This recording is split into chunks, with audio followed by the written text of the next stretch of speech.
Je voudrais rendre grâce à Dieu ce matin encore pour ses bontés, pour sa parole qui est véritable et certaine. En écoutant la parole de Dieu dans Ézéchiel 36 et le Psaume 112, j'étais tellement bénie parce que cette parole ouvrait beaucoup mon entendement, mon esprit et me rappelait beaucoup de choses. Me rappelait la grâce de Dieu dans ma vie. Et puis, suivant aussi le témoignage du serviteur par rapport à la bien-aimée, ça m'a rappelé comment j'ai fait pour arriver ici. Ce que je croyais être alors que je n'étais pas, jusqu'à ce que le Seigneur me conduise dans la parole. Oui, je voudrais rendre ce témoignage parce que ça m'a ému tellement. J'étais dans la religion, j'étais beaucoup engagée, j'étais même diaconesse, mais je ne connaissais pas la justice de Dieu, je ne connaissais pas la vérité de Dieu. Je vais dire ça comme ça. Jusqu'à ce que j'écoute le témoignage de ma bien-aimée et j'accepte de la suivre ici pour écouter la parole parce que ce jour je lui avais dit, tu écoutes la parole ou elle m'a dit, j'écoute à Bilongé. J'ai dit, ok, si c'est la parole, j'aime la parole, je vais écouter. Nous sommes partis. Je bénis Dieu parce que dans mon cœur, quand je venais même pas tellement pour moi. Je venais écouter la parole parce que j'aimais la parole. Mais je ne savais pas que cette parole était différente de ce que j'avais l'habitude d'écouter. Je voulais que Dieu fasse pour une bien-aimée qui n'est plus aujourd'hui ce qu'il avait fait pour la bien-aimée, Maman Frida.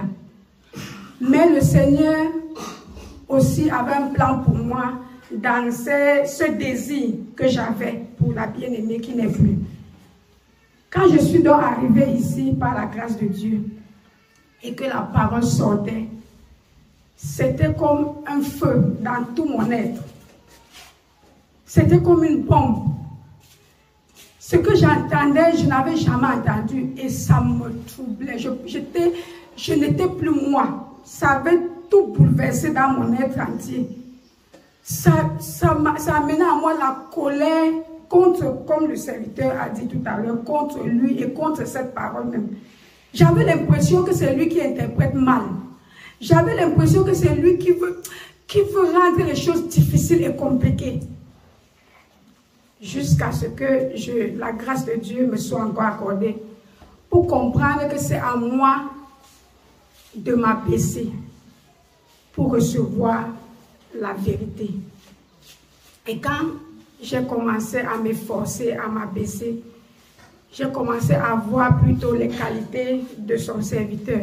Je ne voyais plus ce truc que je pensais que peut-être c'est lui qui complique, qui dramatise, donc tout ça a commencé à me quitter. Et beaucoup de choses qu'on nous enseignait, nous faisait penser que c'est par notre propre force. Oui, parce que même si on disait que c'est Dieu qui fait, tu voyais qu'il y avait beaucoup d'efforts que toi-même tu fournissais. Même dans la prière, c'était toute une bagarre. Et tu pensais qu'il fallait bagarrer ainsi pour que Dieu exauce.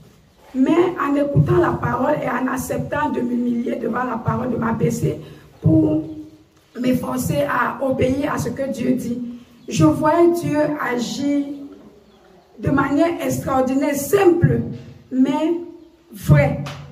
Des choses qu'avant, il fallait que je bagarre pour cela. Il fallait que je fasse des veillées, des nuits de veillées, moi-même personnellement à la maison. Mais avec le Seigneur, comme le serviteur prêche selon la parole, que l'obéissance à la parole, vraiment, c'est ça qui délivre. C'est la vérité. On a passé beaucoup de délivrance dans la religion. Mais cette délivrance n'était jamais finie parce que tous les jours, c'était les mêmes impositions de main. Tous les jours. Et rien ne changeait. Je vais bénir Dieu parce que si on a eu d'autres délivrances dans la religion, c'est peut-être à cause de l'amour que j'avais avec le Seigneur. Donc, pour ma propre relation avec le Seigneur, c'est comme ça que je vais voir ça.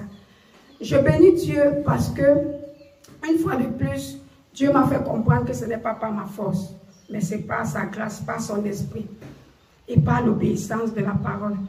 Du coup, je bénis encore Dieu pour le conseil qu'il m'a donné par la bouche de son serviteur concernant également le problème de lumière que j'avais souvent avec mes locataires. Je me disais qu'il fallait que je gère ces choses parce que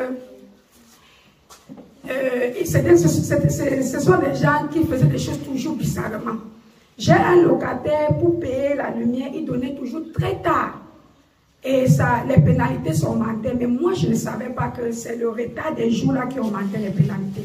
Donc, c'est moi qui payais ces pénalités-là. Chaque fois, c'était la même chose. Et c'était devenu un problème pour moi. Je pleurais tout le temps. Et quand je me suis plaint au serviteur, il m'a dit, dégage-toi de cela. Mais je trouvais ça tellement difficile parce que je disais qu'ils allaient laisser sans payer. Parce qu'en voyant leur négligence, je disais, ils vont faire comme ça, on va venir m'enlever le compteur. Finalement, j'ai été têtue, et le Seigneur, à chaque fois, me reprenait jusqu'à ce que j'ai dit, bon, c'est bon. Que ce qui arrive, arrive. J'ai donc laissé. Il se battait, jusqu'à ce que, ça fait aujourd'hui 2 mois, le même gars que je paie les pénalités à cause de lui, a pris l'argent de lumière, il ne payait pas. La sonnelle est venue couper première fois. Et c'était devenu une habitude pour lui que quand la sonnelle coupe, il appelle un de ses amis qui connaît comment ça se paye, il reconnecte comme si la sonnelle n'avait jamais coupé. On lui a redonné l'argent pour le 2e mois. Il a fait comme s'il avait payé le premier. Il est reparti. Il a toujours mangé l'argent. La sonnelle est revenue encore coupée en disant attention au quoi frauduleux, encore donc de reconnaissance frauduleuse. Monsieur a voyagé, il a vu comme si la voiture vient me dire voilà ce que ton locataire a fait. Il a pris notre argent, il n'a pas payé la lumière, regarde, voilà. J'ai dit ok. Je l'ai appelé, il n'a pas pris le téléphone. Je lui ai envoyé un message. Quand j'envoie le message, sa femme répond en disant pardon, excuse-moi. Oui, mon mari a beaucoup de problèmes ces derniers temps. On est persécuté, on est. Pardon, prie même pour nous dans ton église. Je n'ai pas répondu. Parce que cette même femme, à un moment donné, quand j'avais des problèmes avec le courant, elle est partie dire dans son lieu où elle travaille à tous ceux qui voulaient entendre. Cette femme dit qu'elle sait Dieu, mais il faut le courant, elle est ceci, elle est cela. Quand on demandait, mais c'est qui? Elle dit la femme qui passe tous les soirs, qu'elle part à l'église et tout ça. Il disait qu'il servent Dieu, ma chérie. Mais hier, elle me dit, pardon, prie même pour moi dans ton église. Je n'ai pas répondu. Ce matin, donc, hier soir, je rentre de la prière. Je me rends compte qu'ils sont rentrés. Et comme ils sont rentrés, il a encore appelé son ami de reconnecter la lumière. Je suis entrée. Je n'avais pas encore prêté attention. Quand je suis entrée, j'ai commencé à écouter la télé parler chez lui. Je voulais ressortir pour lui dire, je ne veux pas ça, tu dois te déconnecter. L'esprit m'a dit, rentre te coucher. Quand je suis rentrée, ça me dérangeait. Je me suis prosternée et j'ai prié. Après, je me suis couchée. Ce matin, donc, quand j'ai fini de prier, j'ai dit, ok, je vais les appeler tous. Je les ai appelés, je les ai fait asseoir. Je les ai parlé.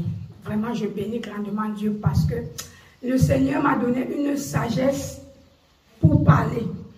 J'ai parlé aux 3, mais personnellement à ce monsieur, en droitant chaque chose comme cela était. Il était tellement confus que tous ont reconnu que vraiment c'est la vérité. Tout ce que tu dis est vrai. Je lui ai dit, regarde, tu es arrivé ici, voilà comment ça s'est passé, comme ça, comme ça. Tu me connais, mais ça t'a plu d'écouter les mensonges et aller reporter et qu'on reporte au carrefour pour quelque chose qui n'est pas vrai. Je dis, regarde ce que tu fais comme ça, comme ça, comme ça. Tu crois que quand je te parle avec douceur, c'est parce que je ne... Je dis, voilà ce que Dieu dit, voilà. J'ai parlé, je dis, maintenant, vous me faites savoir que vous êtes persécuté, tu as trop de problèmes, tu es ceci. Je dis, je vais te dire ce que Dieu dit. Au temps du malheur, réfléchis. Tu dois réfléchir sur tes actions. Parce que voilà ce que tu fais, voilà. Avec ça, ça ne peut pas marcher. Quand je t'envoie souvent les messages par rapport à tout ce que tu fais, je finis dans mon message en disant, ce que tu fais là, si tu continues comme ça, ce ne sera pas une bénédiction pour toi. Et voilà que ce que je te dis, c'est ce que tu es en train de vivre. Je dis, c'est ton comportement. Si tu changes, ça va aller. Après ça, l'autre lui a dit, voilà, ce que la bailleresse a tout dit. Je ne sais même plus si on peut reprendre quelque chose dans ce qu'elle a dit. Tu dois faire un examen de conscience. Donc, j'ai béni Dieu parce que ça s'est passé tellement au point où, parce que souvent, je sais que parfois je m'irrite, donc du coup, j'aime pas parler quand je sais que je ne suis pas contente. Parce que si je parle, je vais peut-être déborder, donc du coup, je préfère me calmer. Mais le Seigneur m'a donné la sagesse et la douceur pour parler de sorte que il s'est beaucoup excusé, beaucoup même, en disant que vraiment il a compris, il va enlever demain. Oui, si on enlève mon compteur, ce sera à cause de lui. Demandez pardon à chacun. J'ai dit, tu fais celui-là, paye les frais, alors que c'est toi qui ne payes pas la lumière, tu vois. Donc j'ai essayé de parler et j'ai béni Dieu parce qu'on s'est bien séparés. J'ai profité pour mettre dans chaque attitude une parole qui correspondait. Et vraiment, l'autre est musulman, l'autre est, mais tous attestaient que c'était la vérité. Je leur ai dit que c'est parce que je sais Dieu. Et je ne sais pas Dieu pour quelqu'un d'entre vous, ni pour quelqu'un ici au quartier. Je sais Dieu pour sauver mon âme. Je peux faire tout ce que les autres font. Ce n'est pas ça. Il n'y a personne qui m'interdit ça. Donc, la personne que je crains, c'est Dieu seul. Si je fais certaines choses, si je laisse certaines choses, c'est à cause de Dieu seul. Donc, j'ai parlé et ils ont attesté que c'était la vérité. Je bénis grandement Dieu pour cela. Amen.